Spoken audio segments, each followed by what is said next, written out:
ಇಂದಿನ ಮುಖ್ಯ ಅತಿಥಿಗಳನ್ನು ಸ್ವಾಗತ ಮಾಡಲಿದ್ದಾರೆ ನಮ್ಮ ಪಕ್ಷದ ರಾಜ್ಯಾಧ್ಯಕ್ಷರಾದಂಥ ಮಾನ್ಯ ಎಂ ಕೃಷ್ಣಮೂರ್ತಿ ಅವರು. ದಯವಿಟ್ಟು ಬನ್ನಿ.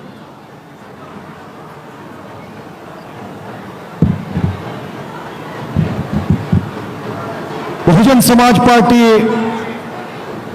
ರಾಜ್ಯ ಘಟಕದ 2023ರ ರಾಜ್ಯ ವಿಧಾನಸಭಾ ಚುನಾವಣೆಯ ಈ ಬಹಿರಂಗ ಪ್ರಚಾರ ಸಭೆಗೆ ಕರ್ನಾಟಕಕ್ಕೆ ಆಗಮಿಸಿರ್ತಕ್ಕಂಥ ನಮ್ಮೆಲ್ಲರ ಬಹುಜನ ಸಮಾಜದ ಭಾಗ್ಯದೇವತೆ ಅಕ್ಕ ಮಾಯಾವತಿ ಅವರನ್ನು ನಾನು ಈ ಸಂದರ್ಭದಲ್ಲಿ ಸ್ವಾಗತ ಮಾಡ್ತಾ, ಜೈ ಭಾರತ ಜನನಿಯ ತನುಜಾತೆ, ಜಯ ಹೇ ಕರ್ನಾಟಕ ಮಾತೆ. ಇಂಥ ಕರುನಾಡಿಗೆ ಜಗಜ್ಯೋತಿ ಬಸವಣ್ಣ, ಭಕ್ತ ಕನಕದಾಸ, ಶ್ರೀ ರಾಜರ್ಷಿ ನಾಲ್ವಡಿ ಕೃಷ್ಣರಾಜ ಒಡೆಯರ್, ಶ್ರೀ ಕುವೆಂಪು, ಮೈಸೂರು ಹುಲಿ ಟಿಪ್ಪು ಸುಲ್ತಾನ್, ಇಂಥ ಮಹಾನ್ ವ್ಯಕ್ತಿಗಳ ಮಣ್ಣು ಕರುನಾಡು, ಕನ್ನಡ ನಾಡಿಗೆ ಕರ್ನಾಟಕಕ್ಕೆ ಆಗಮಿಸಿರ್ತಕ್ಕಂಥ ಭಾರತದ ಭಾವಿ ಪ್ರಧಾನಮಂತ್ರಿ, ಉತ್ತರ ಪ್ರದೇಶದ ಮಾಜಿ ಮುಖ್ಯಮಂತ್ರಿಗಳು, ಬಹುಜನ್ ಸಮಾಜ್ ಪಾರ್ಟಿಯ ರಾಷ್ಟ್ರೀಯ ಅಧ್ಯಕ್ಷರು ಹಾಗೂ ಬಹುಜನ ಸಮಾಜದ ಸ್ವಾಭಿಮಾನ ಹಾಗೂ ಆತ್ಮಗೌರವದ ಪ್ರತೀಕ ಆಗಿರ್ತಕ್ಕಂಥ ಬಹುಜನ್ ಸಮಾಜ್ ಪಾರ್ಟಿಯ ಬಹುಜನ ಸಮಾಜದ ಭಾಗ್ಯದೇವತೆ ಬೇನ್ ಕುಮಾರಿ ಮಾಯಾವತಿಜಿ ಅವರನ್ನ ತಮ್ಮೆಲ್ಲರ ಪರವಾಗಿ ಬಹುಜನ್ ಸಮಾಜ್ ಪಾರ್ಟಿಯ ರಾಜ್ಯ, ಜಿಲ್ಲೆ ಮತ್ತು ಅಸೆಂಬ್ಲಿ, ವಿಧಾನಸಭಾ ಎಲ್ಲ ಕಾರ್ಯಕರ್ತರ ಪರವಾಗಿ, ಸಮಸ್ತ ಜನತೆಯ ಪರವಾಗಿ ನಾನು ಆರ್ಥಿಕವಾಗಿ ಸ್ವಾಗತವನ್ನು ಬಯಸ್ತೇನೆ. बहन जी का हम आदर से स्वागत करते हैं. बहन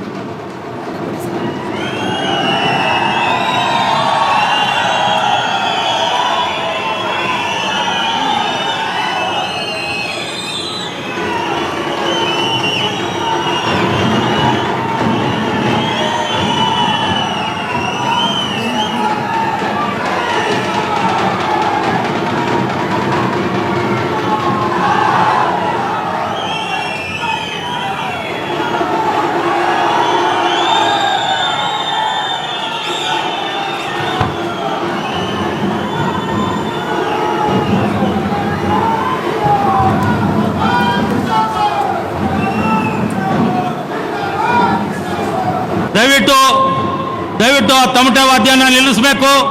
ದಯವಿಟ್ಟು ಈಗ ನಮ್ಮ ರಾಷ್ಟ್ರೀಯ ಅಧ್ಯಕ್ಷರು ಅಲ್ಲಿ ದಯವಿಟ್ಟು ಕಾರ್ಯಕರ್ತರು ಅವ್ರನ್ನ ದಯವಿಟ್ಟು ನಿಲ್ಲಿಸಬೇಕು. ಈಗ ನಮ್ಮ ರಾಷ್ಟ್ರೀಯ ಅಧ್ಯಕ್ಷರಾದಂಥ ಬೆಹನ್ಜಿ ಅವರು ತಮ್ಮನ್ನು ಉದ್ದೇಶಿಸಿ ನಮಗೆ ಮಾರ್ಗದರ್ಶನ ನೀಡಬೇಕು ಅಂತೇಳಿ ಅವರನ್ನು ಕೇಳ್ತಾ ತಾವು ಭಾಷಣ ಮಾಡಬೇಕು ಅಂತೇಳಿ ನಮ್ಮ ರಾಜ್ಯದ ಪರವಾಗಿ ಅವರಲ್ಲಿ ವಿನಂತಿ ಮಾಡ್ತಾ ಇದ್ದೀನಿ.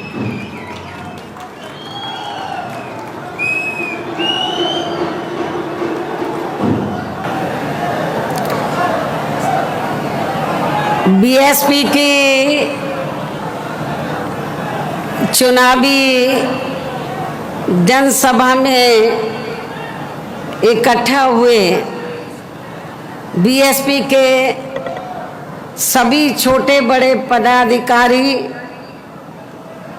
कार्यकर्ता एवं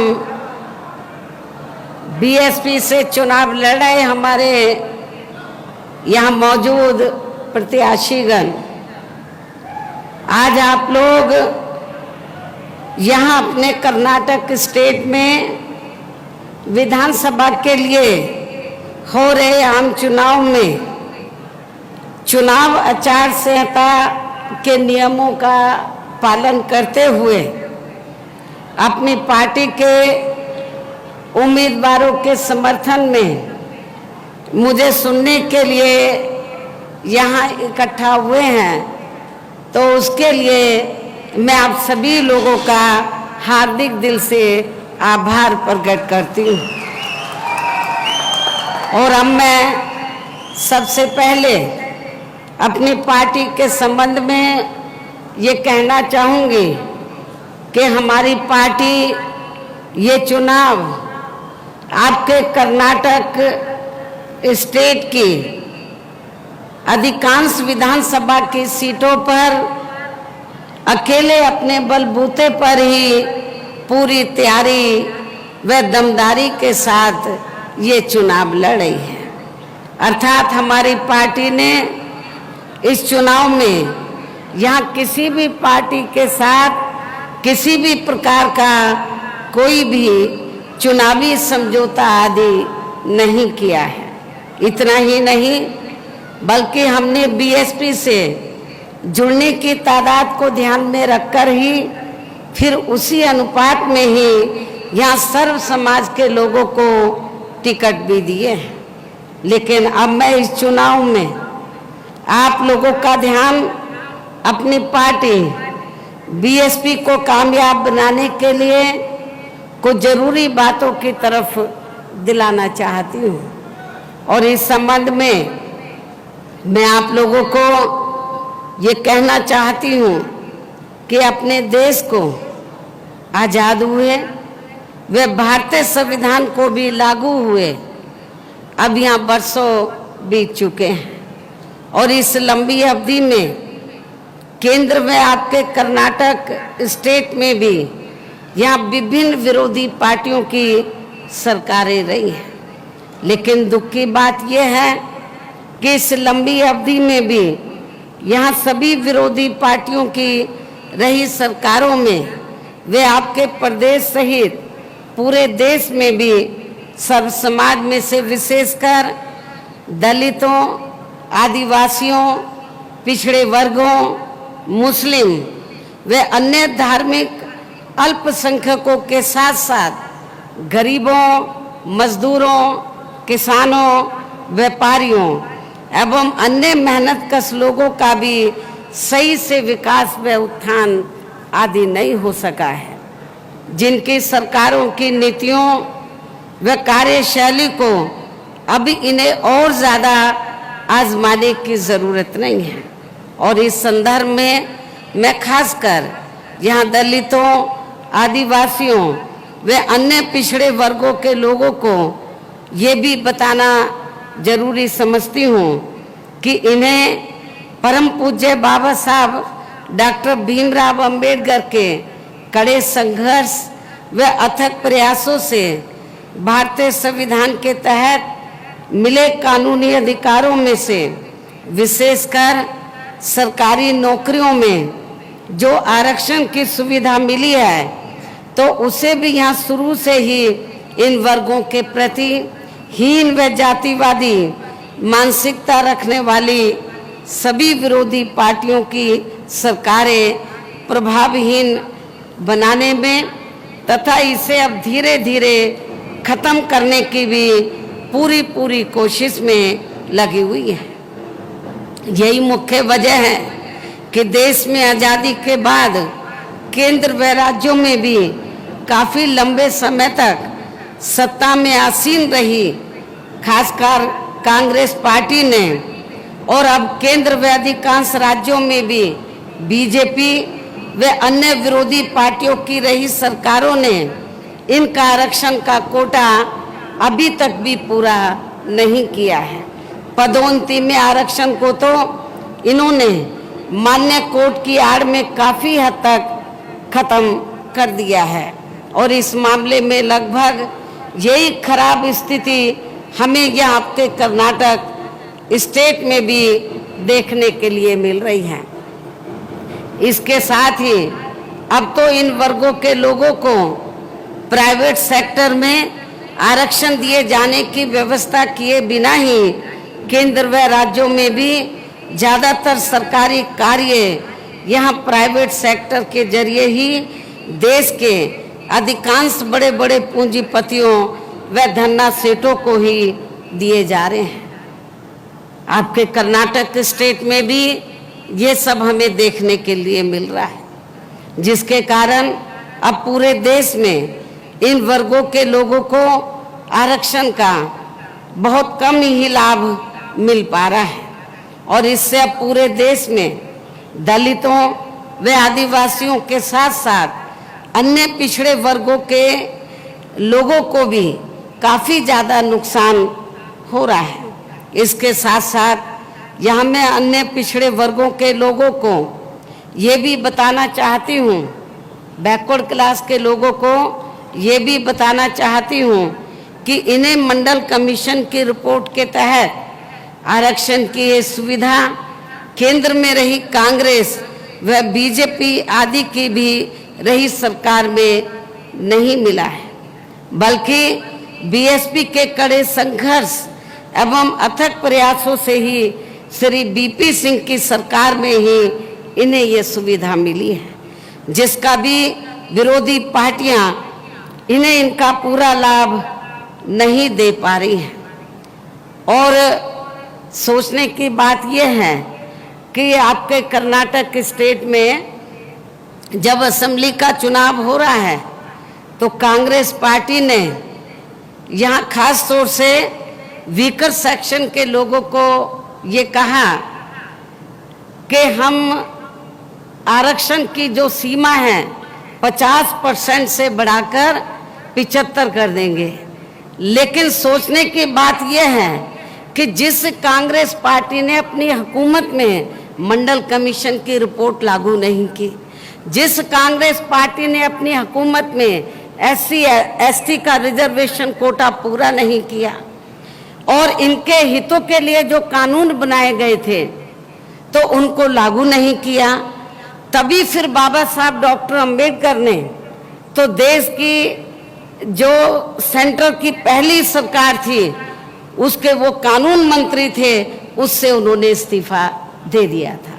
तो इसलिए आप लोगों को जो 50 से सीमा बढ़ाकर 75 की बात कर रहे हैं, 75%, ये केवल हवाई है, कागजी है, इसमें कोई भी दम नहीं है, कोई भी ताकत नहीं है और प्रैक्टिकल में इसका कोई भी लाभ आप लोगों को मिलने वाला नहीं है। इतना ही नहीं बल्कि बीएसपी के अथक प्रयासों से ही श्री बीपी सिंह की सरकार में इन वर्गों के मसीहा परम पूज्य बाबा साहब डॉक्टर भीमराव अंबेडकर को भी यहाँ भारत रत्न की उपाधि से सम्मानित किया गया है, जिसके लिए वो हर प्रकार से पात्र भी थे। जब सेंटर में कांग्रेस पावर में थी तो हमारे समाज के लोग खास तौर से बाबा साहब के अनुयायी तो कांग्रेस से बराबर ये मांग करते रहे बाबा साहब को भारत रत्न की उपाधि से सम्मानित किया जाए, लेकिन कांग्रेस ने बाबा साहब डॉक्टर भीमराव अंबेडकर को भारत रत्न की उपाधि से सम्मानित नहीं किया। लेकिन जब सत्ता परिवर्तन हुआ, श्री बीपी सिंह की सरकार बनी सेंटर में और पहली बार हमारे कुछ एमपी जीत कर आए, उसमें मैं भी मेंबर पार्लियामेंट बनी थी, तो उस समय श्री बीपी सिंह ने ये कहा था तो कि हम ये चाहते हैं माननीय श्री कांशीराम जी को कि आपकी पार्टी सरकार में शामिल हो जाए और हम चाहते हैं कि मायावती को जो भी चाहे हम मंत्रालय सेंटर में देने के लिए तैयार हैं।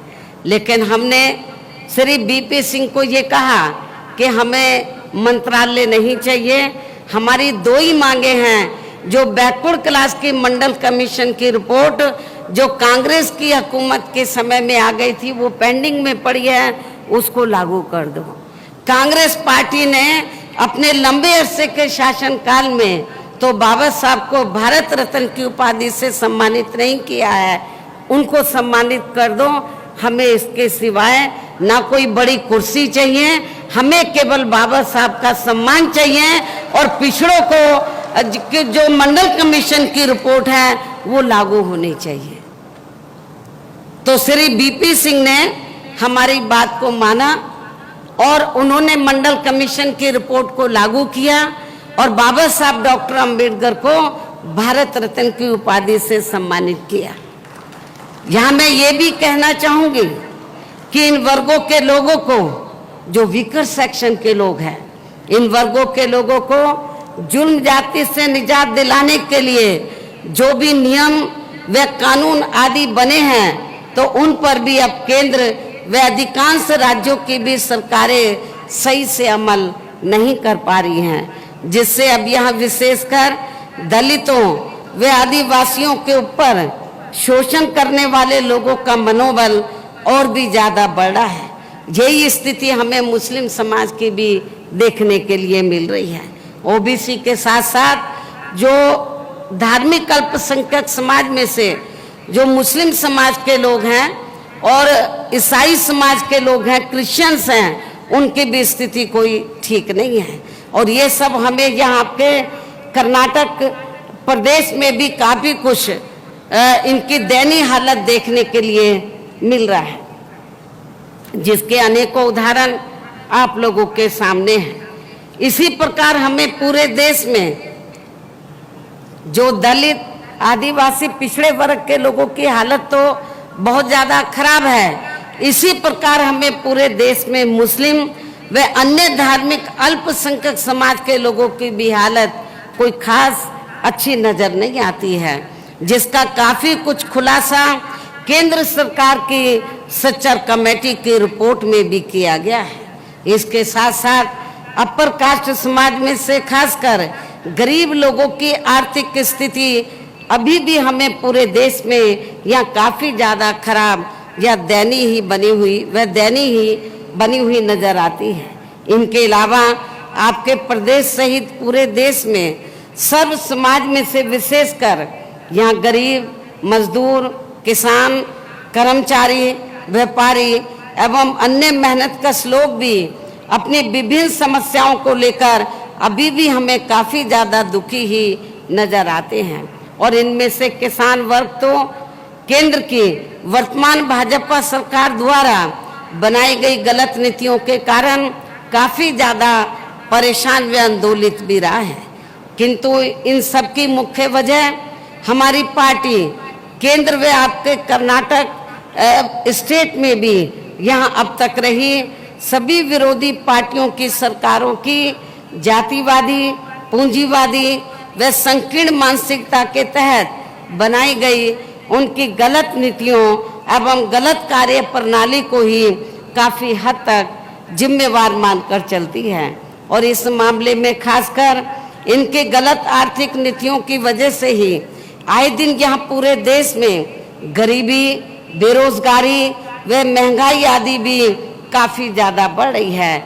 जबकि इस मामले में शुरू से ही हमारी पार्टी केंद्र व राज्यों की सरकारों से भी हर स्तर पर ऐसी नीति अपनाने की लगातार ये मांग करती आ रही है कि देश में कुछ गिने चुने पूंजीपतियों व धन्ना सेठों का विकास होने की बजाय बल्कि यहाँ गरीब व आम लोगों का ही विकास होना चाहिए। तभी फिर सही मायने में यहाँ की आम जनता अपनी गरीबी, बेरोजगारी, महंगाई व अन्य और भी समस्याओं से काफ़ी हद तक निजात पा सकती है। इसके साथ साथ पिछले कुछ वर्षों से अपने देश में भ्रष्टाचार भी हर स्तर पर काफ़ी ज़्यादा बढ़ा है, जिससे आपका खुद का अपना कर्नाटक प्रदेश भी अछूता नहीं रहा है। किंतु इन सब का मुख्य कारण हमारी पार्टी आज़ादी के बाद से लेकर अभी तक केंद्र व देश के अधिकांश राज्यों में तथा आपके खुद के अपने कर्नाटक प्रदेश में भी ज़्यादातर सत्ता यहाँ गलत पार्टियों में से खासकर कांग्रेस, बीजेपी व इनकी सहयोगी पार्टियों के हाथों में ही आने को मानकर चलती है। और इन सभी विरोधी पार्टियों को हमारी पार्टी इसलिए जिम्मेवार मानकर चलती है क्योंकि आज़ादी के बाद से लेकर अभी तक लगभग ये सभी विरोधी पार्टियां केंद्र व देश के अधिकांश राज्यों में भी ज़्यादातर यहाँ बड़े बड़े पूंजीपतियों व धन्ना सेठों की ही आर्थिक मदद से सत्ता में आती रही हैं। और सत्ता में आ जाने के बाद फिर ये पार्टियां अधिकतर मामलों में अपनी आर्थिक व अन्य सभी नीतियां या आम जनता की समस्याओं को दूर करने के हिसाब से तैयार नहीं करती हैं, बल्कि देश के उन बड़े बड़े पूंजीपतियों व धन्ना सेठों को ही फायदा पहुंचाने के हिसाब से अपनी अधिकांश नीतियां तैयार करती है, जिनके धन व बल से चुनाव लड़कर ज़्यादातर ये पार्टियां केंद्र व आपके राज्य सहित देश के अन्य राज्यों में भी अभी तक यह सत्ता में आती रही हैं, जिसके कारण ही अब पूरे देश में, वे आपके खुद के अपने प्रदेश में भी अभी भी हमें यहाँ सर्व समाज के लोग अधिकांश मामलों में अपनी विभिन्न समस्याओं को लेकर काफ़ी ज़्यादा दुखी व परेशान ही नजर आते हैं, जबकि पूरे देश में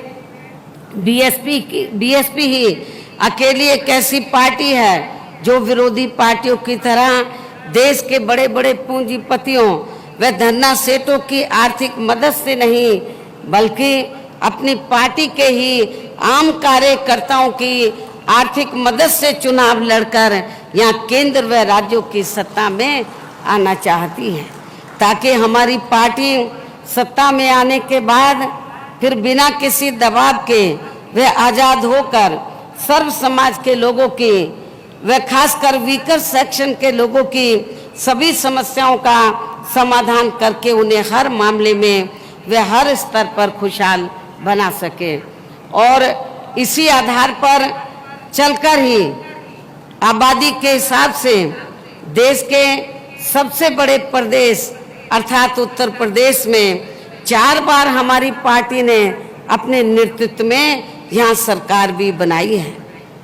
और आपको मैं ये बताना चाहती हूँ, बहुत से विरोधी पार्टी के लोग बीएसपी के बारे में ये कहते हैं कि बीएसपी अब बहुत कमज़ोर होगी है, सिमट गई है उत्तर प्रदेश में। ऐसा नहीं है। मैं आपको बताना चाहती हूँ, आप चुनाव का रिकॉर्ड उठाकर देखो कि जब तक पूरे देश में और यूपी में भी चुनाव बैलेट पेपर से होता रहा, तो हमेशा पार्लियामेंट में भी और असेंबली में भी बीएसपी का ग्राफ बढ़ा है, वोट का प्रतिशत बढ़ा है, सीटें बढ़ी हैं, सरकार भी बनी है 4 बार।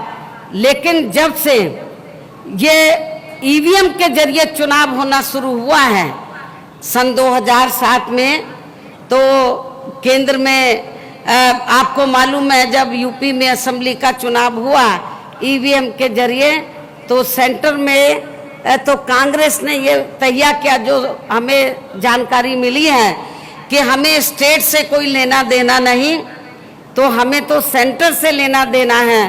तो ईवीएम में धांधली करके तो लगातार वो कई बार सत्ता में सेंटर में बने रहे। लेकिन बीजेपी ने इनकी कमजोरी को पकड़कर तो उन्होंने धांधली करने वालों को पकड़ लिया, वो सेंटर में आ गए। और अब उन्होंने ये फैसला लिया, हम सेंटर ही नहीं, हम देश में जो स्टेट हैं उनको भी कैप्चर करेंगे ईवीएम में धांधली के जरिए।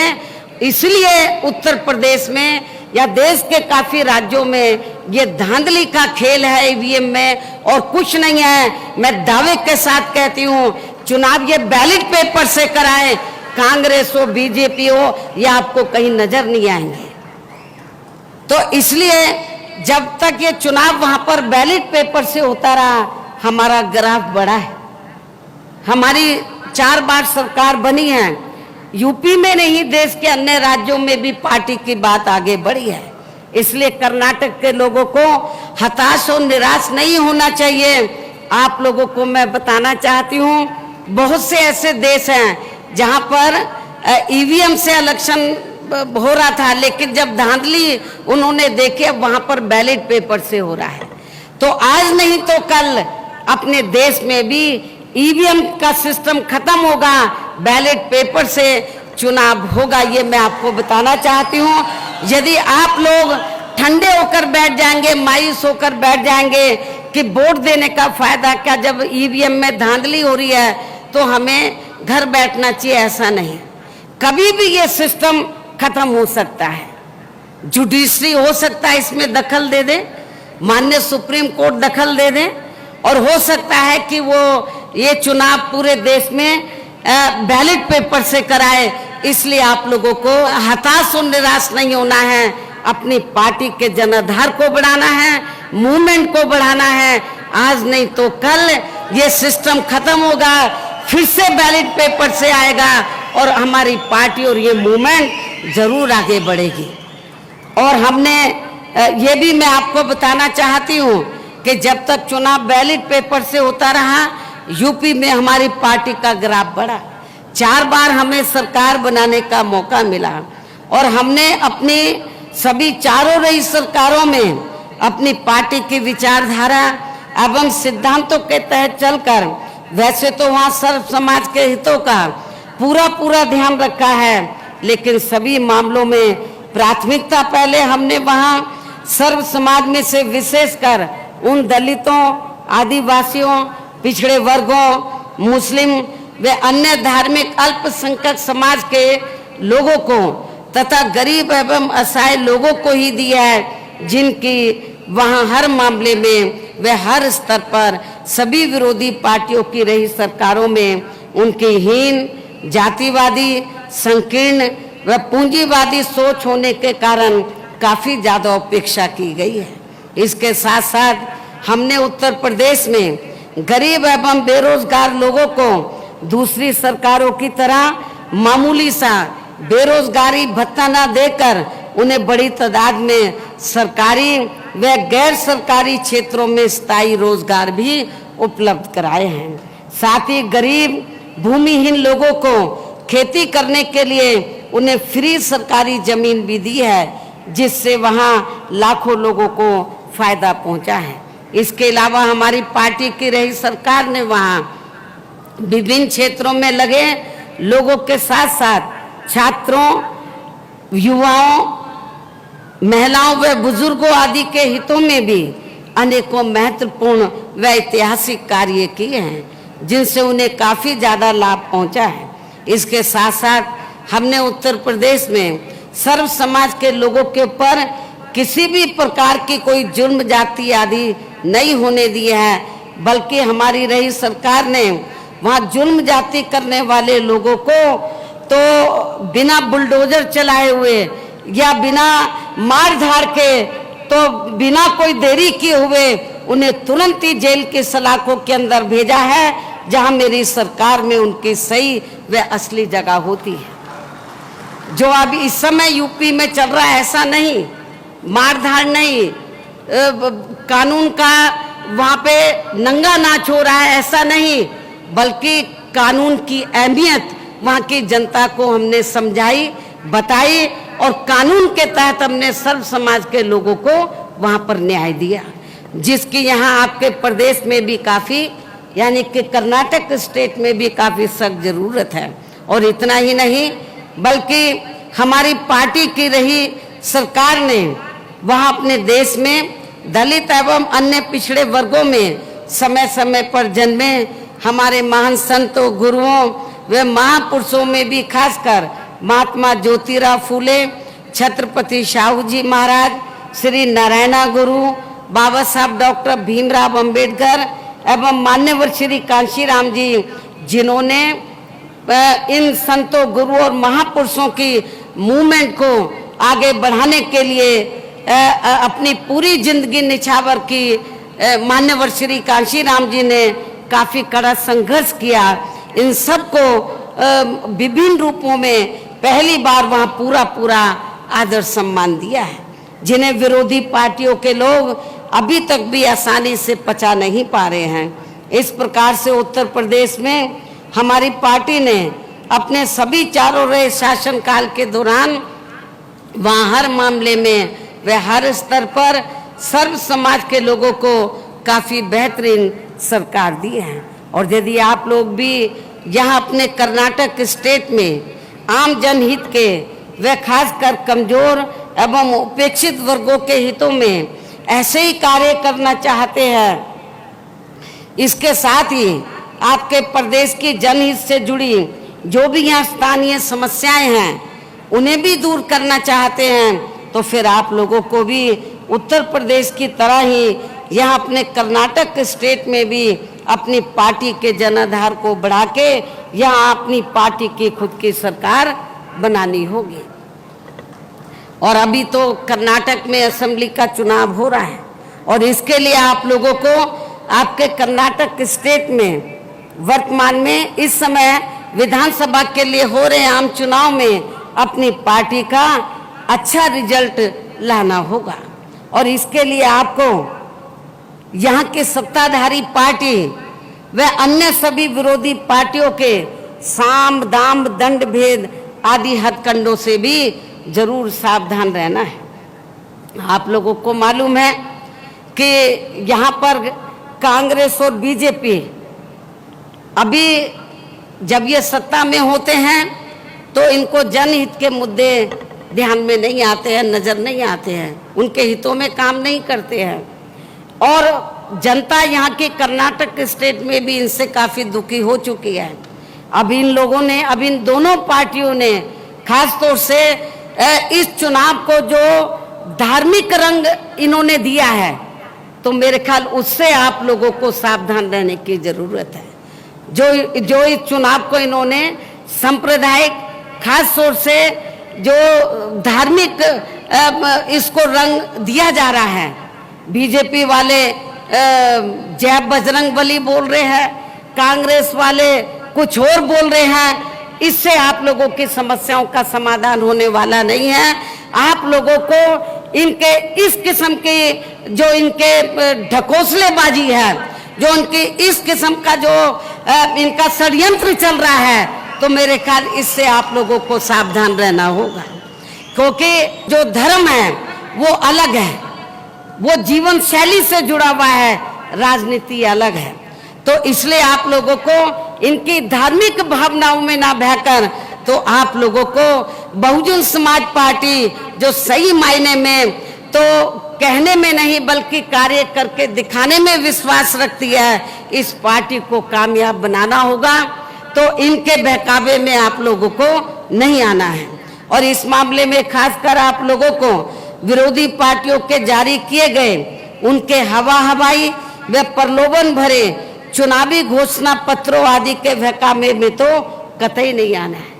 आप लोगों ने, बीजेपी ने अपना चुनावी घोषणा पत्र जारी किया, कांग्रेस ने क्या बड़ी बड़ी बातें वो ये चुनावी घोषणा पत्र में उन्होंने कही है। जब भी चुनाव होता है ऐसा ये लोग करते हैं, लेकिन सत्ता में आने के बाद फिर ये लोग अपने चुनावी घोषणा पत्र के ऊपर अमल नहीं करते। कहने का तात्पर्य यह है कि चुनाव के दौरान जो ये अपना मैनिफेस्टो जारी करते हैं, बड़े बड़े वायदे करते हैं वोट लेने के लिए, लेकिन सत्ता में आने के बाद अधिकांश उन पर ये अमल नहीं करते हैं। जिस पर से अब यानी कि इनके चुनावी घोषणा पत्र पे से अब जनता का काफी हद तक विश्वास ही उठ गया है। इसलिए भी हमारी पार्टी किसी भी चुनाव में अपना कोई भी चुनावी घोषणा पत्र आदि जारी नहीं करती है। वैसे भी हमारी पार्टी कहने में बहुत कम बल्कि कार्य करके दिखाने में ही ज्यादा विश्वास रखती है। यूपी में 4 बार हमारी सरकार बनी, हमने चुनाव में कोई मैनिफेस्टो जारी नहीं किया था। सत्ता में आने के बाद हमने वहां के लोगों के लिए जनहित में बड़े पैमाने पर कार्य किए। अब बेहतरीन कानून व्यवस्था की दी, जिससे वहां की जनता अभी भी याद करती है। और तो ये सब हमने उत्तर प्रदेश में करके दिखाया है। इन्हीं जरूरी बातों के साथ ही अब मेरा यही कहना है कि आप लोगों को अपने खुद के व अपने कर्नाटक स्टेट के भी हित में यहाँ अपनी पार्टी बीएसपी की सरकार बनाना बहुत जरूरी है। तभी फिर यहाँ आपके कर्नाटक स्टेट में, आपके प्रदेश में, स्टेट में परम पूज्य बाबा साहब डॉक्टर भीमराव अंबेडकर एवं मान्यवर श्री कांशीराम जी आदि का सही सपना साकार हो सकता है, जिन्होंने कदम कदम पर अनेकों कष्ट झेलकर अपनी पूरी जिंदगी या खासकर कमजोर एवं उपेक्षित वर्ग के लोगों को अपने पैरों पर खड़ा करने के लिए समर्पित की है। जिसे भी खास ध्यान में रखकर अब आप लोगों को यहाँ अपने स्टेट में विधानसभा का आम चुनाव लड़ रहे हैं। अपने सभी उम्मीदवारों को, हमारे उम्मीदवार कुछ इधर स्टेज पे हैं, शायद कुछ सामने भी बैठे हैं, तो जब आप लोगों से मेरी यही रिक्वेस्ट है कि जिसे जो हमारे संत गुरु महापुरुष हुए हैं, तो उनके डेडिकेशन को ध्यान में रखकर, उनके संघर्ष को ध्यान में रखकर, जिनकी वजह से आज थोड़ा घना जो आपको मिल रहा है, ये देन हमारे संत गुरु और महापुरुषों की है। जिसे भी खास ध्यान में रखकर अब आप लोगों को यहाँ अपने कर्नाटक स्टेट में विधानसभा का आम चुनाव लड़े, अपने सभी उम्मीदवारों को अपनी पार्टी के हाथी चुनाव चिन्ह के सामने वाले बटन को दबा के उन्हें जरूर जिताना है, उन्हें जरूर सफल बनाना है, उनको यहाँ की असेंबली में जरूर जिताकर भेजना है। अर्थात आप लोगों को इस चुनाव में अपनी पार्टी को कामयाब बनाने का हर संभव पूरा प्रयास करना है। इस उम्मीद के साथ ही अब मैं पुनः अपनी पार्टी के उम्मीदवारों को जिताने की पुरजोर अपील करते हुए अपनी बात यही समाप्त करती हूँ। जय भीम, जय भारत। धन्यवाद बहन जी, धन्यवाद। जिंदाबाद जिंदाबाद जिंदाबाद जिंदाबाद। ಈಗ ಬೆಹಂಜಿಯವರ ಭಾಷಣವನ್ನ ಸಂಕ್ಷಿಪ್ತವಾಗಿ ಟ್ರಾನ್ಸ್ಲೇಟ್ ಮಾಡಿ 5 ನಿಮಿಷದಲ್ಲಿ ನಮ್ಮ ಗೋಪಿನಾಥ್ ಸಾಹೇಬರು ಮಾಡ್ತಾರೆ. ದಯವಿಟ್ಟು ಶಾಂತಿಯಿಂದ ಕೂತ್ಕೊಳ್ಬೇಕು 5 ನಿಮಿಷದಲ್ಲಿ. ಬಂಧುಗಳೇ, ನಮ್ಮ ರಾಷ್ಟ್ರೀಯ ಅಧ್ಯಕ್ಷರು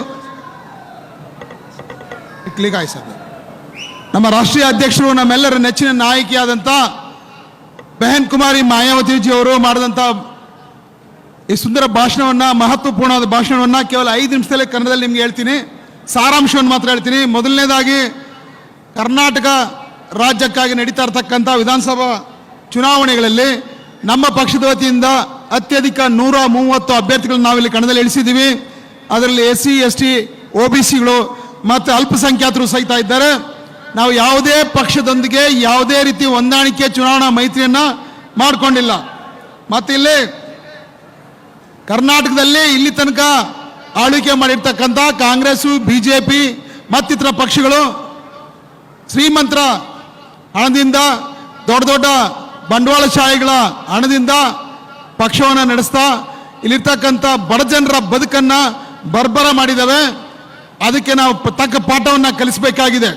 ಇಲ್ಲಿ ಕಾಂಗ್ರೆಸ್ ಪಕ್ಷ ಹೇಳ್ಕೊಳ್ಳುತ್ತೆ, ನಮ್ಮ ಕಾಲದಲ್ಲಿ ನಾವು ಮೀಸಲಾತಿಯನ್ನು ಜಾರಿ ಮಾಡಿದ್ವಿ ಅಂತೇಳಿ. ಬಾಬಾ ಸಾಹೇಬ್ ಅಂಬೇಡ್ಕರ್ ಬರೆದ ಸಂವಿಧಾನ ಸ್ವತಂತ್ರ ಭಾರತ ದೇಶ ಸ್ವತಂತ್ರಗೊಂಡ ಮೇಲೆ 1950ರಲ್ಲಿ ಜನವರಿ 26ನೇ ತಾರೀಕು ಜಾರಿ ಆಯಿತು. ಆ ಸಂವಿಧಾನವನ್ನು ಯಥಾವತ್ತಾಗಿ ಜಾರಿ ಮಾಡಿದರೆ ಇವತ್ತಿಗಾಗಲೇ ನಮ್ಮೆಲ್ಲರ ಬದುಕಿನಲ್ಲಿ ಒಂದು ಬದಲಾವಣೆ ಕಾಣ್ಬೋದಾಗಿತ್ತು. ಬಹಳ ಮುಖ್ಯವಾಗಿ SC ST ಹಿಂದುಳಿದ ಜಾತಿಗಳಲ್ಲಿ ಅಲ್ಪಸಂಖ್ಯಾತರ ಬದುಕಿನಲ್ಲಿ ಬದಲಾವಣೆ ಕಾಣ್ಬೋದಾಗಿತ್ತು. ಆದರೆ ಇಲ್ಲಿ ತನಕ ಆಳಿರ್ತಕ್ಕಂಥ ಎಲ್ಲ ಪಕ್ಷಗಳು ಸಂವಿಧಾನವನ್ನು ಉಲ್ಲಂಘನೆ ಮಾಡಿ, ಸಂವಿಧಾನ ಅಲಕ್ಷಿಸಿ ರಾಜ್ಯಭಾರ ಮಾಡಿರೋದ್ರಿಂದಾಗಿ ಕೇವಲ ಶ್ರೀಮಂತರ ಮತ್ತು ಬಂಡವಾಳಶಾಹಿಗಳಿಗೆ ಅನುಕೂಲ ಆಗ್ತಕ್ಕಂಥ ನೀತಿ ನಿಯಮಗಳನ್ನ ತಂದಿರೋದ್ರಿಂದಾಗಿ ಇವತ್ತಿಗೂ ಸಹಿತ ಬಹುಸಂಖ್ಯಾತರಾದ SC ST OBC ಮತ್ತು ಧಾರ್ಮಿಕ ಅಲ್ಪಸಂಖ್ಯಾತರ ಬದುಕು ಇವತ್ತಿಗೂ ಸಹಿತ ಅತ್ಯಂತ ಶೋಚನೀಯ ಸ್ಥಿತಿಯಲ್ಲಿದೆ. ನಾವಿಲ್ಲಿ ಕಾಂಗ್ರೆಸ್ ಪಾರ್ಟಿ ಬಹಳ ಮುಖ್ಯವಾಗಿ ಮೀಸಲಾತಿಯನ್ನು ಜಾರಿ ಮಾಡಿದ್ವಿ ಅಂತ ಹೇಳ್ತದೆ. ಆದರೆ ಮಂಡಲ್ ಆಯೋಗ ಜಾರಿ ಮಾಡಿದಂಥ ಮಂಡಲ ಆಯೋಗ ನೀಡಿದಂಥ ವರದಿ ಪ್ರಕಾರ ಮೀಸಲಾತಿಯನ್ನು ಜಾರಿ ಮಾಡೋದ್ರಲ್ಲಿ ಕಾಂಗ್ರೆಸ್ ಪಕ್ಷ ಯಾವತ್ತೂ ಸಹಿತ ಆಸಕ್ತಿ ವಹಿಸಲಿಲ್ಲ. ನಂತರ VP ಸಿಂಗ್ ಸರ್ಕಾರ ಇದನ್ನ ಜಾರಿ ಮಾಡ್ತು ಅಂತ ಹೇಳ್ತಾರೆ. ಬಾಬಾ ಸಾಹೇಬ್ ಅಂಬೇಡ್ಕರ್ಗೆ ಭಾರತ ರತ್ನ ಕೊಟ್ಟಿದ್ದೀವಿ ಅಂತಾನು ಹೇಳ್ತಾರೆ. ಇದು ಅವರು ಹೇಳ್ತಕ್ಕಂಥ ಅತಿ ದೊಡ್ಡ ಸುಳ್ಳು. VP ಸಿಂಗ್ ಸರ್ಕಾರ, ಆ ಸರ್ಕಾರಕ್ಕೆ ಬಹುಮತ ಇಲ್ಲದಿರೋ ಕಾಲದಲ್ಲಿ ಬೆಹನ್ ಮಾಯಾವತಿಜಿ ಅವರ ನೇತೃತ್ವದಲ್ಲಿ ನಮ್ಮಲ್ಲಿ ಹೆಚ್ಚಿನ ಸಂಖ್ಯೆಯಲ್ಲಿ ಸಂಸತ್ ಸದಸ್ಯರು ಆರಿಸಿ ಬಂದಿದ್ರು. ಆಗ VP ಸಿಂಗ್ ಅವರು ತಮ್ಮ ಸರ್ಕಾರಕ್ಕೆ ಬೆಂಬಲ ಕೇಳಿದಾಗ ಮಾನ್ಯವರು ಕಾಂಶಿರಾಮ್ ಸಾಹೇಬರು ಬೆಂಬಲ ಕೊಡೋಕೆ ಒಪ್ಕೊಂಡ್ರು. ಇದಕ್ಕೆ ಪ್ರತಿಯಾಗಿ ಬೆಹನ್ಜಿ ಅವರಿಗೆ ನಾವು ಯಾವುದೇ ಒಂದು ಮಂತ್ರಿ ಸ್ಥಾನ ಕೊಡೋಕೆ ನಾವು ತಯಾರಾಗಿದ್ದೀವಿ ಅಂತ ಹೇಳಿದ್ರು. ಆದರೆ ಬೆಹನ್ಜಿ ಹೇಳಿದ್ರು, ಮಾನ್ಯವರು ಕಾಂಶಿರಾಮ್ ಸಾಹೇಬರು ಹೇಳಿದ್ರು, ನಮಗೆ ಯಾವುದೇ ರೀತಿಯ ನಿಮ್ಮ ಸಚಿವ ಪದವಿಗಳು ಅಥವಾ ಆಸೆ ಆಮಿಷಗಳು ಬೇಕಾಗಿಲ್ಲ. ಬಹಳ ಮುಖ್ಯವಾಗಿ ಮಂಡಲ್ ವರದಿಯನ್ನು ಜಾರಿ ಮಾಡ್ರಿ, ನಂಬರ್ 1. ನಂಬರ್ 2, ಬಾಬಾ ಸಾಹೇಬ್ ಅಂಬೇಡ್ಕರ್ಗೆ ಭಾರತ ರತ್ನ ಕೊಡಿ ಅಂತ ಒತ್ತಾಯ ಮಾಡಿದ್ರಿಂದಾಗಿ ಅದರ ಪ್ರಕಾರ ನಮ್ಮ ಸರ್ಕಾರ ಅವರಿಗೆ, ನಮ್ಮ ಪಕ್ಷ ಅವರಿಗೆ ಬೆಂಬಲ ಕೊಟ್ಟು ಆ ಸರ್ಕಾರವನ್ನು ಉಳಿಸಿದ್ರಿಂದಾಗಿ ನಾವು ಅವರಿಗೆ ಬೆಂಬಲವನ್ನು ಕೊಟ್ವಿ. ಆ ಕಾರಣಕ್ಕಾಗಿ ಇದಕ್ಕೆ ಪ್ರತಿಯಾಗಿ ಅವರು ಭಾರತ ರತ್ನ ಪದವಿಯನ್ನು ಬಾಬಾ ಸಾಹೇಬ್ ಅಂಬೇಡ್ಕರ್ಗೆ ಕೊಟ್ಟರು. ಹಾಗೆ ಮಂಡಲ್ ವರದಿ ಸಹಿತ ಜಾರಿ ಆಯಿತು. ಇದರಲ್ಲಿ ಬೇರೆ ಯಾವುದೇ ಪಕ್ಷಗಳ ಕೊಡುಗೆ ಇಲ್ಲ ಇದರಲ್ಲಿ. ಇದು 100ಕ್ಕೆ 100ರಷ್ಟು ಬಹುಜನ್ ಸಮಾಜ್ ಪಾರ್ಟಿಯ ಸಾಧನೆ ಅನ್ನೋದನ್ನ ಇಲ್ಲಿ ನೆನ್ಪು ಮಾಡ್ಕೋಬೇಕು. ಹಾಗೇನೆ ಈ ಪಕ್ಷಗಳ ಆಡಳಿತದಲ್ಲೇ ಬಹಳ ಮುಖ್ಯವಾಗಿ ರೈತರು, ಕಾರ್ಮಿಕರು, ಮಹಿಳೆಯರು, ಸಣ್ಣ ಪುಟ್ಟ ವ್ಯಾಪಾರಿಗಳು ಇವರೆಲ್ಲರೂ ಕಂಗಾಲಾಗಿದ್ದಾರೆ. ಇದಕ್ಕೆ ಕಾರಣ ಏನಂದ್ರೆ ಈ ಎಲ್ಲ ಪಕ್ಷಗಳು ಬಹುಜನ್ ಸಮಾಜ್ ಪಾರ್ಟಿ ಒಂದನ್ನ ಹೊರತುಪಡಿಸಿ ಉಳಿದ ಯಾವುದೇ ಪಕ್ಷ ಅಧಿಕಾರಕ್ಕೆ ಬಂದರೂ ಸಹಿತ ತಮಗೆ ಚುನಾವಣಾ ಕಾಲದಲ್ಲಿ ರೊಕ್ಕ ಕೊಟ್ಟಂತವ್ರು, ಹಣ ಕೊಟ್ಟಂತವ್ರು ಏನಿದ್ದಾರೆ ಅವರ ಪರವಾಗಿ ನೀತಿ ನಿಯಮಗಳ ರೂಪಿಸ್ತಾ ಬಂದಿರೋದ್ರಿಂದಾಗಿ ಇಲ್ಲಿ ಅತ್ಯಧಿಕ ಬಡ ಜನರಿದ್ದಾರೆ, ಹಸಿವು, ಅನಕ್ಷರತೆ, ಬಡತನದಿಂದ ಕಂಗಾಲಾಗಿದ್ದಾರೆ. ಇವರೆಲ್ಲರೂ ಸಹಿತ ಇಲ್ಲಿರ್ತಕ್ಕಂಥ ಹಿಂದುಳಿದ ವರ್ಗಗಳಿಗೆ ಸೇರಿದಂಥ ಬಹುಸಂಖ್ಯಾತ ಜನರಾಗಿದ್ದಾರೆ.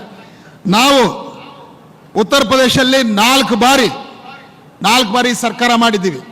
4 ಬಾರಿ ಸರ್ಕಾರ ಮಾಡಿದಾಗ ಯಾವುದೇ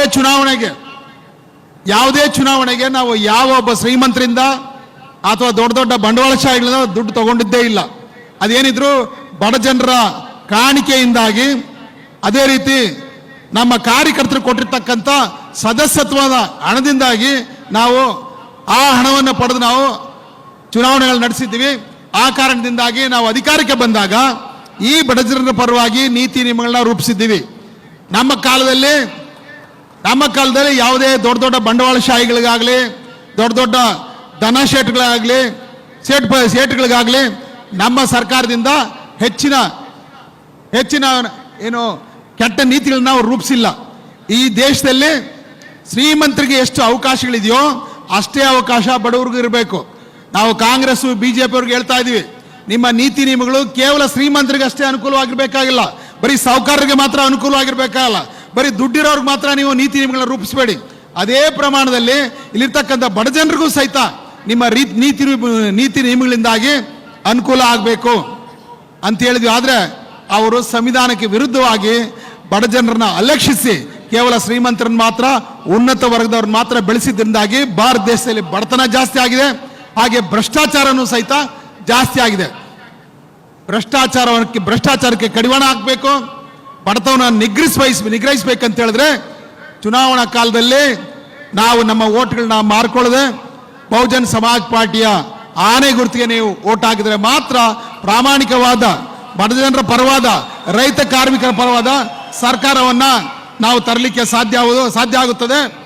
ಮತ್ತೆ ಇಲ್ಲಿ ಬಹಳ ಜನ ಅನ್ಕೋತಾರೆ ಬಹುಜನ್ ಸಮಾಜ್ ಪಾರ್ಟಿಯ ಪ್ರಭಾವ ಕಡಿಮೆ ಆಗೋಯ್ತು, ಯುಪಿನಲ್ಲೇ ಅವರು ಕಡಿಮೆ ಆಗೋಯ್ತು, ಇನ್ಮೇಲೆ ಪಾರ್ಟಿ ಬರೋದಿಲ್ಲ ಅಂತ ಹತಾಶೆಯ ಮಾತುಗಳು ಹೇಳ್ತಾರೆ. ನಾನು ನಿಮಗೆ ಹೇಳ್ತಾ ಇದ್ದೀನಿ, ಇಲ್ಲಿ ಈ ಹತಾಶೆಯ ಮತ್ತು ನಿರಾಶೆಯ ಮಾತುಗಳನ್ನ ಬಿಟ್ಬಿಡ್ರಿ. ಎಲ್ಲಿ ತನಕ ಇಲ್ಲಿ ಬ್ಯಾಲೆಟ್ ಪೇಪರ್ನಲ್ಲಿ ಚುನಾವಣೆ ನಡೀತಾ ಇತ್ತು ಅಲ್ಲಿ ತನಕ ನಮ್ಮ ಪಕ್ಷ ದೊಡ್ಡ ಪ್ರಮಾಣದಲ್ಲಿ ಬೆಳೀತು, 4 ಬಾರಿ ಸರ್ಕಾರ ಮಾಡ್ತು.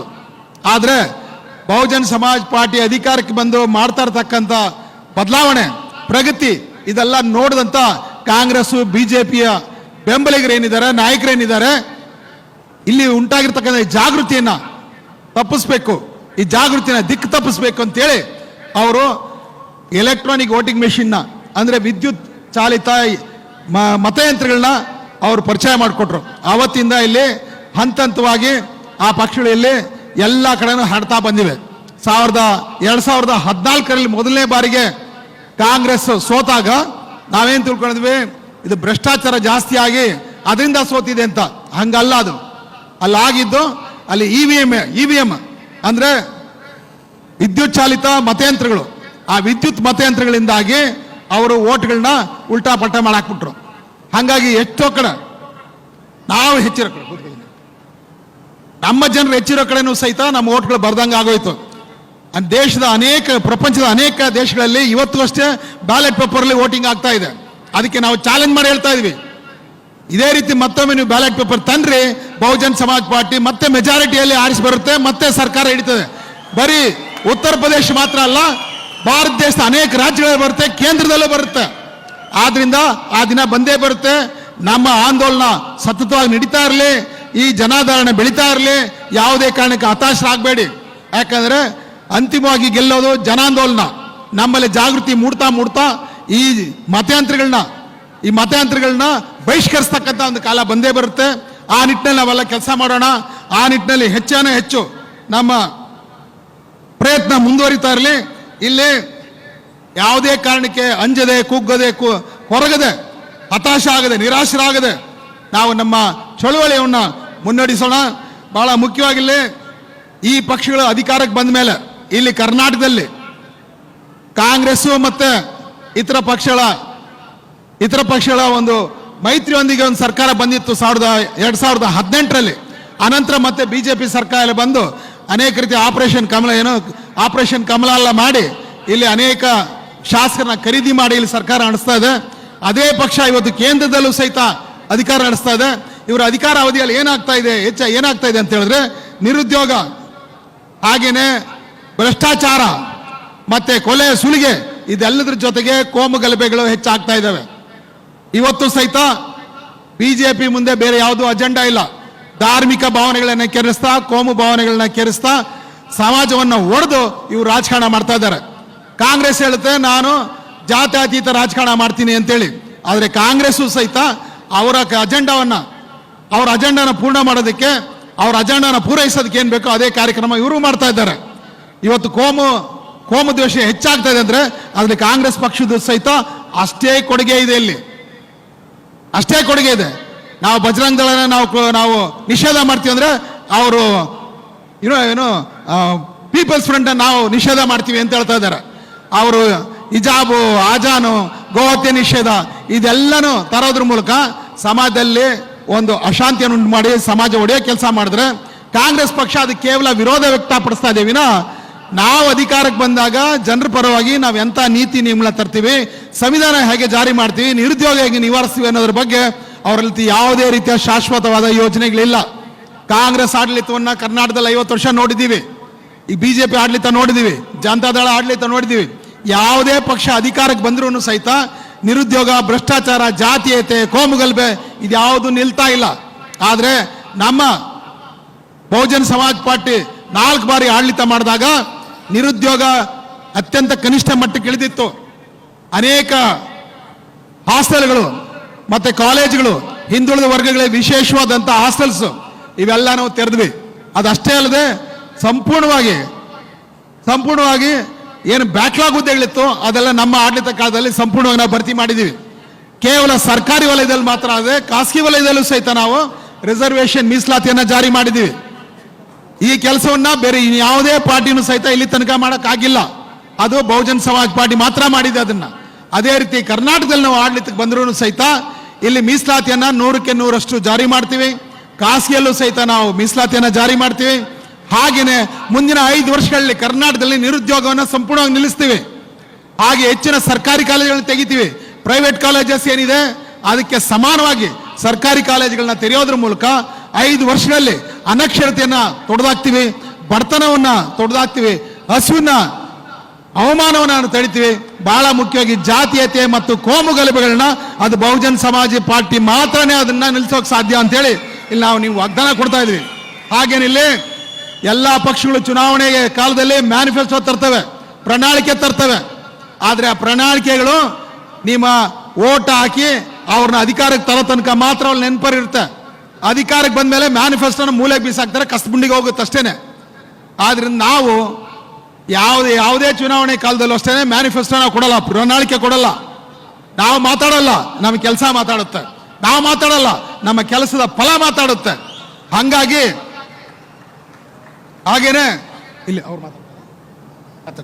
ಹಾಗೇನೆ ಇಲ್ಲಿ ನಿಮ್ಮಲ್ಲಿ ವಿನಂತಿ ಮಾಡ್ಕೊಳ್ಳೋದೇನೆಂದ್ರೆ ನಮ್ಮನ್ನ ನಿರಾಶರಾಗಿಸೋದಕ್ಕೆ, ಹತಾಶರಾಗೋದಕ್ಕೆ ಇಲ್ಲಿ ಅನೇಕ ರೀತಿಯ ಷಡ್ಯಂತ್ರಗಳನ್ನ ಬಿಜೆಪಿ ಕಾಂಗ್ರೆಸ್ ಅವರು ಮಾಡ್ತಾರೆ. ಇದಕ್ಕೆ ಬಲಿಯಾಗಬೇಡ್ರಿ. ನಮ್ಮ ಮಹಾಪುರುಷರ ತ್ಯಾಗ ಬಲಿದಾನಗಳು ನೆನಪಿರಲಿ. ಬಾಬಾ ಸಾಹೇಬ್ ಅಂಬೇಡ್ಕರ್ ಕನಸು ನನಸು ಮಾಡ್ತಕ್ಕಂಥ ಒಂದು ಜವಾಬ್ದಾರಿ ನಮ್ಮ ಮೇಲಿದೆ. ಇದನ್ನ ನಾವು ಮರಿಬಾರ್ದು. ಇದನ್ನೆಲ್ಲ ನಮ್ಮ ಮಹಾಪುರುಷರ ಕನಸು ನನಸು ಮಾಡೋದಕ್ಕೆ, ನಮ್ಮ ಮಹಾಪುರುಷರಿಗೆ ಸಾಕಷ್ಟು ಸನ್ಮಾನ ಮಾಡೋದಕ್ಕೆ, ಅವ್ರಿಗೆ ಇದನ್ನ ಅವರ ಆದರ್ಶಗಳನ್ನ ಅನುಸರಿಸುವ ಕೆಲಸವನ್ನ ಬಹುಜನ್ ಸಮಾಜ್ ಪಾರ್ಟಿ ಮಾಡ್ತಾ ಇದೆ. ಕರ್ನಾಟಕದಲ್ಲೂ ಸಹಿತ ಇದೇ ರೀತಿಯ ಒಂದು ಆದರ್ಶಮಯವಾದ ಸರ್ಕಾರವನ್ನ ನಾವು ರಚಿಸ್ತೀವಿ. ಈ ನಿಟ್ಟಿನಲ್ಲಿ ನಮ್ಮ ಪಕ್ಷಕ್ಕೆ ಕಾಂಗ್ರೆಸ್ ಪಕ್ಷದಲ್ಲಿ ಅನೇಕ ವರ್ಷ ದುಡಿದು ಅತ್ಯಂತ ಹೆಚ್ಚಿನ ಪ್ರಚಂಡ ಬಹುಮತದಲ್ಲಿ ಆರಿಸಿ ಬಂದಂತ ನಮ್ಮ ಅಖಂಡ ಶ್ರೀನಿವಾಸ ಮೂರ್ತಿಯವರು ಪುಲಿಕೇಶ್ ನಗರದಿಂದ 97,000 ಓಟ್ಗಳನ್ನ ಪಡೆದಿದ್ರು. 82,000 ಲೀಡ್ನಲ್ಲಿ ಬಂದರು. ಆದ್ರೆ ಅಂತ ಒಬ್ಬ ಜನಪ್ರಿಯ ಶಾಸಕನ್ನ ಅವ್ರಿಗೆ ಮತ್ತೆ ಅವ್ರಿಗೆ ಟಿಕೆಟ್ ಕೊಡದೆ ವಂಚನೆ ಮಾಡಿದ್ದಾರೆ ಕಾಂಗ್ರೆಸ್ ಅವರು. ಆದ್ರೆ ಅವ್ರಿಗೆ ಹೇಳಿದ್ವಿ, ನಿಮ್ಮದೇ ಪಾರ್ಟಿ ಬಹುಜನ್ ಸಮಾಜ್ ಪಾರ್ಟಿ ಇರ್ಬೇಕಾದ್ರೆ ನೀವು ಯಾಕೆ ಬೇರೆ ಕಡೆ ಹೋಗ್ತೀರಾ? ನಿಮಗಿಲ್ಲಿ ಬನ್ರಿ, ನಾವು ನಿಮಗೆ ಮಾನ ಸನ್ಮಾನಗಳ ಮೂಲಕ ನಿಮ್ಮ ತಲೆ ಮೇಲೆ ಹೊತ್ಕೊಂಡು ನಾವು ನಿಮ್ಮನ್ನ ಆರಿಸ್ತಾ ಇರ್ತೀವಿ ಅಂತೇಳಿ ನಮ್ಮ ಮಾತಿಗೆ ಮನ್ನಣೆ ಕೊಟ್ಟು, ಬಹಳ ಮುಖ್ಯ ನಮ್ಮ ಮಾರಸಂದ್ರ ಮುನಿಯಪ್ಪನವರು ಮಾಡಿದಂಥ ಈ ಪ್ರಯತ್ನದಲ್ಲಿ ಯಶಸ್ವಿಯಾಗಿ ಇವತ್ತು ಅಖಂಡ ಶ್ರೀನಿವಾಸ ಮೂರ್ತಿ ಅವರು ನಮ್ಮ ಪಕ್ಷವನ್ನ ಸೇರಿದ್ದಾರೆ. ಹಾಗೇನೆ ಪುಲಕೇಶ್ ನಗರದಲ್ಲಿ ಅಭ್ಯರ್ಥಿಯಾಗಿ ಬಹುಜನ್ ಸಮಾಜ್ ಪಾರ್ಟಿ ಅಭ್ಯರ್ಥಿಯಾಗಿ ಆನೆ ಗುರುತಿನ ಮೇಲೆ ಇವತ್ತು ಚುನಾವಣೆಗೆ ನಿಂತಿದ್ದಾರೆ. ನೀವು ಅವ್ರ ಮನೆ ಮುಂದೆ ನೋಡ್ಬೋದು, ಬಹಳ ದೊಡ್ಡ ಆನೆ ಮಾಡಿ ಇಟ್ಟಿದ್ದಾರೆ, ಆನೆಯ ಪ್ರತಿಮೆನ ಮಾಡಿ ಇಟ್ಟಿದ್ದಾರೆ. ಯಾರು ಬೇಕಾದ್ರೆ ನೋಡ್ಬೋದು. ಅವರು ಬಹುಶಃ ಕರ್ನಾಟಕದಲ್ಲಿ ಎಲ್ಲೂ ಆ ಥರ ಮಾಡಿಲ್ಲ. ಅದಕ್ಕಾಗಿ ನಾವು ಅವ್ರನ್ನ ಅಭಿನಂದಿಸ್ತೀನಿ, ಮತ್ತೆ ಅವ್ರನ್ನ ನಾವು ಆರಿಸ್ತರ್ಬೇಕಂತೇಳಿ ಇಲ್ಲಿರ್ತಕ್ಕಂಥ ಬಂಧುಗಳಲ್ಲಿ ವಿನಂತಿ ಮಾಡ್ಕೋತೀವಿ. ಅದೇ ರೀತಿ ಮಾನ್ಯ ಕೃಷ್ಣ ಶೆಟ್ಟಿ ಅವರು ಮಂತ್ರಿಗಳಾಗಿದ್ದವರು ಬಿಜೆಪಿ ಸರ್ಕಾರದಲ್ಲಿ ಬಹಳ ಒಳ್ಳೆ ಕೆಲಸವನ್ನು ಮಾಡಿದ್ದಾರೆ. ಅನೇಕ ಬಡಬಗರಿಗೆ ದಿನನಿತ್ಯ ಸೇವೆ ಮಾಡ್ತಾರೆ. ಪ್ರತಿದಿನ ಅಧಿಕಾರದಲ್ಲಿ ಇರಲಿ ಇಲ್ಲದೆ ಇರಲಿ ಅವರು ಬಡಬಗರಿಗೆ ಅನ್ನ ಸೇವೆ ಆಗಿರ್ಬೋದು, ಅಕ್ಷರ ಸೇವೆ ಆಗಲಿ ನಿರಂತರವಾಗಿ ಮಾಡ್ತಾ ಇದ್ದಾರೆ. ಆದರೆ ಅಂತ ಒಬ್ಬ ಅತ್ಯುತ್ತಮವಾದ ಒಬ್ಬ ನಿಸ್ಪೃಹ ಸೇವಾ ತತ್ಪರನಾದ ಮನುಷ್ಯನ ಅವರು ಅಲಕ್ಷಿಸಿ ಬೇರೆಯವರಿಗೆ ಟಿಕೆಟ್ ಕೊಟ್ಟರು ಗಾಂಧಿನಗರದಿಂದ. ಹಾಗಾಗಿ ಕೃಷ್ಣ ಶೆಟ್ಟಿ ಅವರು ಸಹಿತ ನಮ್ಮನ್ನ ಸಂಪರ್ಕ ಮಾಡೋದ್ರಲ್ಲಿ ಸ್ವಲ್ಪ ಅವ್ರಿಗೇನೋ ಅಲ್ಲಿ ಎಡವಟ್ಟು ಆಯ್ತು ಅಲ್ಲಿ. ಅಂದರೆ ನಮಗೆ ಟಕ್ಕಂತ ಅವ್ರು ನಮ್ಮ ಸಂಪರ್ಕ ಬರಲಿಲ್ಲ. ಅವ್ರು ನಮಗೆ ಫೋನ್ ಮಾಡಿದ ಫೋನ್ ಸಿಕ್ಕಿಲ್ಲ. ಹಾಗಾಗಿ ನಾಮಿನೇಷನ್ ಕಾಲಕ್ಕೆ ಸರಿಯಾಗಿ ನಮ್ಮನ್ನು ಭೇಟಿ ಆಗದಿರೋದ್ರಿಂದ ಸ್ವತಂತ್ರ ಅಭ್ಯರ್ಥಿಯಾಗಿ ಅವರು ನಿಂತಿದ್ದಾರೆ. ಆದರೂ ನಮ್ಮನ್ನು ಬಂದು ವಿನಂತಿಸಿಕೊಂಡ್ರು, ನನ್ನನ್ನು ನೀವು ಬಹುಜನ್ ಸಮಾಜ್ ಪಾರ್ಟಿಯ ಬೆಂಬಲಿತ ಅಭ್ಯರ್ಥಿಯನ್ನಾಗಿ ನೀವು ಘೋಷಿಸಬೇಕಂತ. ನಾವು ಯಾವುದೇ ಕಂಡೀಷನ್ ಇಲ್ಲದೆ ಬೇಷರತ್ತಾಗಿ ಅವ್ರನ್ನ ನಮ್ಮ BSP ಬೆಂಬಲಿತ ಅಭ್ಯರ್ಥಿಯನ್ನಾಗಿ ಗಾಂಧಿನಗರ ಕ್ಷೇತ್ರದಿಂದ ಅವ್ರನ್ನ ನಾವು ಆರಿಸ್ತರ್ಬೇಕಂತೇಳಿ ತೀರ್ಮಾನ ಮಾಡ್ಕೊಂಡ್ವಿ. ಇದೇ ಮನವಿನ ನಿಮ್ಮಲ್ಲೂ ನಾವು ಮಾಡ್ಕೋತಾ ಇದ್ದೀವಿ. ದಯವಿಟ್ಟು ತಾವೆಲ್ಲರೂ ಈ ಇಬ್ಬರು ಮಹಾಪುರುಷರನ್ನ, ಜನಪ್ರಿಯ ಶಾಸಕರನ್ನ, ಜನಪ್ರಿಯ ನಾಯಕರನ್ನ ತಮ್ಮ ತಮ್ಮ ಕ್ಷೇತ್ರದಿಂದ ಗಾಂಧಿನಗರ ಮತ್ತು ಪುಲಕೇಶ್ ನಗರ ಮೀಸಲು ಕ್ಷೇತ್ರದಿಂದ ಆರಿಸ್ತರ್ಬೇಕಂತ ವಿನಂತಿ ಮಾಡ್ಕೋತಾ ಇದ್ದೀನಿ. ಈ ಬಾರಿ ನಾವು ಅತಿ ಹೆಚ್ಚಿನ ಅಭ್ಯರ್ಥಿಗಳನ್ನ ಇಲ್ಲಿ ಕಣಕ್ಕಿಳಿಸಿದ್ದೀವಿ. ಹಾಗೆಯೇ ಬಹಳ ಮಂದಿ ವೇದಿಕೆ ಮೇಲೆ ಇದ್ದಾರೆ ನೋಡಿ. ಆ ಕಡೆ ಒಂದು 130 ಜನ ಇದ್ದಾರೆ. ಇವರೆಲ್ಲರೂ ನಿಲ್ಲಿಸಿದ್ದೀವಿ. ಕರ್ನಾಟಕದಲ್ಲಿ ಸಂವಿಧಾನಬದ್ಧ ರಾಜ್ಯವನ್ನ ನಿರ್ಮಾಣ ಮಾಡೋದಕ್ಕೆ ಕರ್ನಾಟಕ ರಾಜ್ಯದಲ್ಲಿರ್ತಕ್ಕಂಥ ಬಹುಸಂಖ್ಯಾತರು SC ST OBC ಮತ್ತು ಧಾರ್ಮಿಕ ಅಲ್ಪಸಂಖ್ಯಾತರು ಎಲ್ಲರೂ ಕೂಡಿ ತಮ್ಮ ಕಷ್ಟಗಳನ್ನ ಅರ್ಥವರು, ತಮ್ಮ ಸಮಾಜದಲ್ಲಿ ಹುಟ್ಟಿ ಬೆಳೆದಂಥವ್ರು ಅನೇಕರಿಲ್ಲಿದ್ದಾರೆ. ಇಲ್ಲೇ ಪೌರ ಕಾರ್ಮಿಕರ ಮಕ್ಕಳಿದ್ದಾರೆ, ದಿನಗೂಲಿ ಮಕ್ಕಳಿದ್ದಾರೆ, ಭೂಹೀನ ರೈತರ ಮಕ್ಕಳಿದ್ದಾರೆ, ಹಾಗೇನೆ ಖಾಸಗಿ ಕಂಪನಿಯಲ್ಲಿ ಸಣ್ಣ ಪುಟ್ಟ ಕೆಲಸ ಮಾಡೋರು ಮಕ್ಕಳಿದ್ದಾರೆ. ಅವರೆಲ್ಲರೂ ಪ್ರತಿನಿಧಿಗಳಾಗಿದ್ದಾರೆ. ಅವರಿಗೆ ಹಸಿವು, ಕಷ್ಟ, ಅವಮಾನ ಏನಂತ ಗೊತ್ತಿದೆ. ಅಂಥವ್ರ ಅಧಿಕಾರಕ್ಕೆ ಬಂದರೆ ಮಾತ್ರ ನಿಮ್ಮೆಲ್ಲರ ಕಷ್ಟ ಪರಿಹಾರ ಆಗ್ಲಿಕ್ಕೆ ಸಾಧ್ಯ. ಚೆನ್ನಾಗಿ ಸುಖವಾಗಿ ಬೆಳೆದಿರೋರು, ದೊಡ್ಡ ದೊಡ್ಡ ಶ್ರೀಮಂತರ ಮಕ್ಕಳು, ಅವ್ರಿಗೆ ನಿಮ್ಮ ಕಷ್ಟ ಅರ್ಥ ಆಗೋದಿಲ್ಲ, ಸಂವಿಧಾನ ಬಗ್ಗೆ ಗಾಳಿಗಂಧನೆ ಗೊತ್ತಿರೋದಿಲ್ಲ. ಹಂಗಾಗಿ ಈ ನಮ್ಮ ಬಹುಜನ್ ಸಮಾಜ್ ಪಾರ್ಟಿಯ ಅಭ್ಯರ್ಥಿಗಳನ್ನ ನೀವು ಗೆಲ್ಲಿಸಬೇಕು. ಚುನಾವಣೆ ದಿನ ಆನೆಯ ಗುರುತಿನ ಮುಂದೆ ಇರ್ತಕ್ಕಂಥ ಬಟನ್ ಮೇಲೆ ನಿಮ್ಮ ಬಲಗೈನ ತೋರ್ಬೆರಳನ್ನ ಒತ್ತಿ ಆನೆ ಗುರುತಿಗೆ ಓಟ್ ಹಾಕ್ಬೇಕಂತೇಳಿ ವಿನಂತಿ ಮಾಡಿಕೊಂಡು ನಾನು ಅಪೀಲ್ ಮಾಡ್ಕೊಂಡು ನನ್ನ ಮಾತನ್ನ ಮುಕ್ತಾಯ ಮಾಡ್ತಾ ಇದ್ದೀನಿ. ಜೈ ಭೀಮ್, ಜೈ ಭಾರತ್.